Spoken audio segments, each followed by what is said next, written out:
Welcome guys, I'm Josh, a web designer. Now today I want to share with you my journey as a web designer from where I started to where I am now and how I found that success in two different areas of web design. Now if you like this type of video, please drop a like and a sub and let's get into the video. I started web design around 5 years ago thinking it was the easy way to make money online, and I'm sure we've all heard this right now. So it was all about using template websites, ringing people up, phoning people, emailing people, and then boom, money, right? So this wasn't the case for me, and I'm going to be honest, it wasn't the case for thousands of other people as well. And the way I've developed over the past years has shown me why this was a mistake in the first place, and why a lot of people have actually benefited from selling courses and these business packages, because it was way more profit and way less effort than actually getting web design clients themselves. So the first realization of all this. So at the beginning, why didn't I quit when I sort of realized this, and what happened next? So let's start at the very beginning. The first thing I did, obviously, was to go ahead and buy everything. So I wanted all the software and equipment that a web designer had, right? And the second thing I did with all this was realize that I was completely out of my depth. Not only is this a really bad way to learn, because I'm at this stage a complete noob trying to learn design, how to use Adobe XD, Elementor Pro, how to send newsletters and outreach people with emails, and just learning general business skills really. So there are about a million different things going on that I had to learn, so my progress was awful. So as you can guess, when I started learning all this stuff, it was around the time of the lockdowns, so I was able to spend quite a lot of time in a week to learn all this stuff, and my progress was still slow. It took me 3 months to complete my first website design on Adobe XD, and I couldn't even put it into Elementor because at the time I had no idea how to transfer a design into Elementor. Actually, I did catch on where I was going wrong. So my second design took 1 month and it was much better. Thankfully, I've actually still kept this design, old Adobe XD file that I've transferred over to Figma that I can show you guys. And with this one, I was completely adamant that I'm going to put it into Elementor. So I just went all in on Elementor to that, and I managed to make my first real website this way. So at this point, about 4 to 5 months in, but I have 0 clients. And also I've done tons of email outreach. I've had some interested people, but they've never followed through. And what I'd say is that was down to my lack of skills at the time. I was not confident in my own work, and obviously people could sense that. So if you do take anything away from this video, one of my biggest tips is, if you're running your own business this way in web design, you have to be confident in yourself and what you're offering as well. Okay, so now you know the beginning, what came next? So next up, I decided to focus on my own website. So at this point, I'd spoken to a lot of people, made a few designs, and then I could add the design to Elementor now. I knew how to do this. I wasn't very good at it, but I could still do this. So at this point, you'd think I'd be making tons of money from this, right? But I wasn't. So I kept reaching out, but getting nothing back. Those who were interested quickly lost interest on the next step. So what I found out was, you might laugh at this, but you can't just email someone and charge £4,000 for a website. Again, that's around $5,000. Yes, that was my price at the time. And no, I would not buy from me either back then. So if I could give myself some advice back then, I'd say that if you're just offering a website for 4,000 quid and that is all you're offering, then that's pretty crazy, because who's going to want to buy that? So what I'd say now to myself back then is, you need to offer something else there. You need to be a solution to the problems that person is facing. That's really cliche to say, but that's the complete truth. They don't just want a website, they want something that is going to be a home for their brand and do a lot of heavy lifting for their brand. Customers can go ahead and find the site without the business owner doing anything at all. So that is where that price point comes in, at least for me now. That's what I'd want to give someone to make it worth that price point. So after that, it really forced me to find out what worked for myself at the time. So what got it to work? So through these failed experiences, at some point I wanted to just work on any web design, because I've just spent too long at this point with no real experience.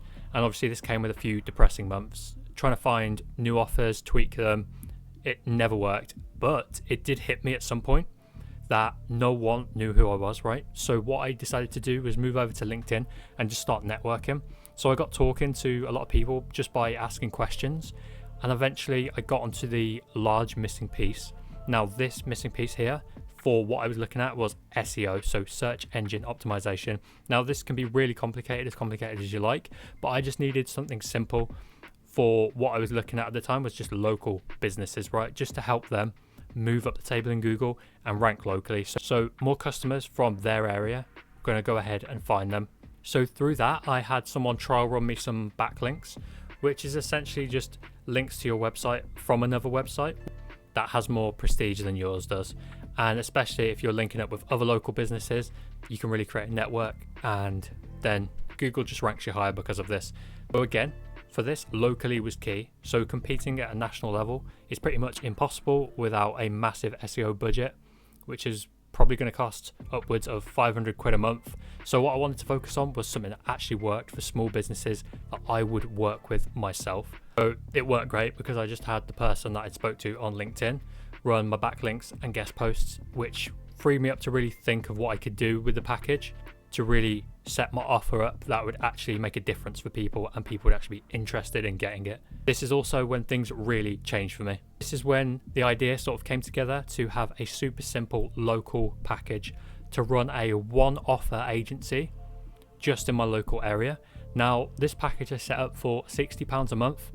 This would include building them a website and actively managing the website, with the added bonus that they're going to be seen on Google and then eventually climb the ranks when people are searching for their services within the local area.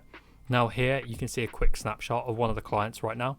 You'll see each month the clicks onto the site are increasing, and this is because of what I do with the SEO, right? I've come to learn that netting just someone one extra customer per month really offsets the costs that they're paying to me anyway, and long term this customer is going to have a lifetime value to that business.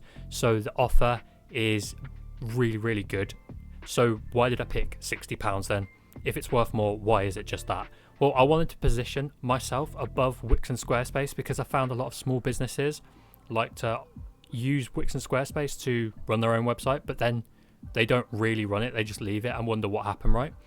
So that's why it's above, but below the cost of charging a lump sum and just leaving with the hands-on website as well. I want to prove myself each month and then keep pushing my skills and make up for the mistakes of trying to charge 4K and then getting no clients.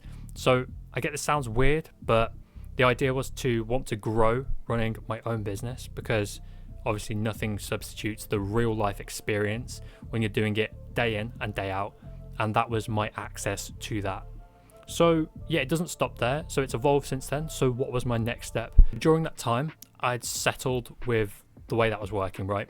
And I wanted to try outreach methods to get bigger brands involved, because I felt I was outgrowing that one offer agency that I'd first set up. So I started sending out handwritten letters with a plan and a website hero preview for their site. And what amazed me was the response rate for this was really high. I had a few big companies reach out to me and thank me, which did throw me a bit, but there was a massive problem here. The strategy, because it's so labor intensive of writing out dozens of letters each day, took up my entire day every day. So I spent months not designing anything on actual websites, and I found my skills started to slip away. So I realized if I wanted to scale this and find success, I'd really need someone else to handle the design while I focused on the outreach. Now, what follows this is what I call my second biggest breakthrough. So my personal web design brand. Now, everything has evolved since I originally started. So now to be able to get clients, it's a mix of the agency and the personal web design brand. Now, this is what I've started developing and focusing on a lot more, to build a lot more complex websites with GSAP. Now, the two are very separate and positioned very differently from each other. So what happened was I really wanted to improve my web design skills. So I did a few codecamp courses to understand more about HTML, CSS and JavaScript, and just completely tunneled into learning GSAP. So now the sites I'm creating take a lot longer to create, but they're much more unique, and I enjoy the difference in working with artists compared to businesses, as it allows me to get a lot more creative and really go in deep on someone's background and bring that to life on a website. So for me, it wouldn't have been possible to create the personal brand first, because I really needed to go ahead and get good at the basics before being able to put my own name to a personal brand website. So which takes me on to what's next. So my goal at the very end of everything is to become a recognized web designer where people seek me out for my style. So to get there, obviously I've got a lot of work to do, but I'm hungry to keep learning and to make bigger and better animations for my websites. So to finish the video, I'm going to go ahead and list best lessons I have learned along the way in hopes that you don't have to go through my mistakes that I made. Let's start with my worst experience. So this one felt really strange and at the time did make me consider quitting. So a while back, I put together a really deep personalized pitch for a business and my gut told me that they were really likely to respond. So of course I put a lot of effort into this. So I sent over the video pitch, and from the analytics that I saw on the video, they'd watched it 6 times. So then I'm expecting a response, right? But a week goes by, no response. So I follow up and still no response. At that point, I say fair play and I leave it. But a month later, I check back in and I just randomly visit their website. What they did is they rebuilt their entire website based on the pitch that I'd sent. So it had the same hero section and call to action and the same 3 key sections on their homepage. So at that point, what can you do but say fair play and move on? So at the time it did sting, yeah, but what I realized is it's a big compliment because they saw value in my work, but maybe they had other problems going on. Looking back, it was a blessing in disguise because the lesson I learned here was you do need to be mentally strong when this kind of thing happens, because all you're looking for really is that yes. If it's anything other than that, you just need to move on, forget it, and work on the next project. Some other quickfire takeaways that I can provide you are you need to make mistakes because you're going to learn much faster. When you mess something up and you're going to end up messing something up, you'll be surprised at how much of a big deal it isn't once you've actually pulled yourself together and gone ahead and fixed it. People are actually much more appreciative of you going ahead and fixing something after you've broken it, because they can rely on you then in the future to go ahead and fix the mistakes you do make, so you're not scared of running away from your mistakes. The next one is overcomplicating services. Now, you're trying to reach everyone, but you're just not reaching anyone. Again, the best advice here is to go niche. So you pick a thing and then completely tunnel into that one thing. So it is cliche to say this, but it is probably the best advice that I can give. You want to find something and then find out all the information about it, find out what they want, what they need. Because think about it this way, there are already 100 big agencies out there that exists for this bracket of everything, and you can't be one of them without thousands upon thousands of pounds. Next, I'd say just stop spending money on things you don't need, because you're not going to be able to do it all at once. So again, like I did at the very start, don't do that. It's better just to learn one skill really well, and also realize that you need to be really good at motivating yourself to learn if you're learning by yourself as well. Remember as well, if you are signing up for a course, that pinning all your hopes on a course or a teacher, what you need to realize is that is their job, and their job relies on you learning from them. Bear that in mind, because you will still at the end of the day have to do a ton of work for yourself, even if you do complete a course. Next one is a classic. So cold emails are not going to work all the time. So cold emailing is a skill, and it's going to take you away a lot from your core skill as a web designer. Not only that, but if you're learning marketing tactics from the US, they're not going to work in the UK the same way. So this is because we don't buy into big bold claims like people in the US do, as in the UK at least, we are natural pessimists. My next one is get confident in yourself and your service as a web designer. So when someone asks what you do, you should be able to say without hesitation that you are a web designer. So I struggled with this at first because I was embarrassed initially to call myself a web designer, because deep down I wasn't really sure what I could do. And on top of that, just make sure it's the same with the offer that you have. Make sure you believe in your offer, know that you can pull it off as well, because that will give you confidence when you talk to other people about your offer. And another great one I can offer you is make sure if you do set up a web design business, you have some sort of portal page where when you sign a client up, they're able to access a page on your website where they can keep up to date with the work that you're doing for them. This way they've got a clear timeline with your work and they don't need to be kept in the dark about anything. Also, it looks really cool and pulls people into your brand too, which is what I love. And finally, web design can be completely isolating when you are on your own.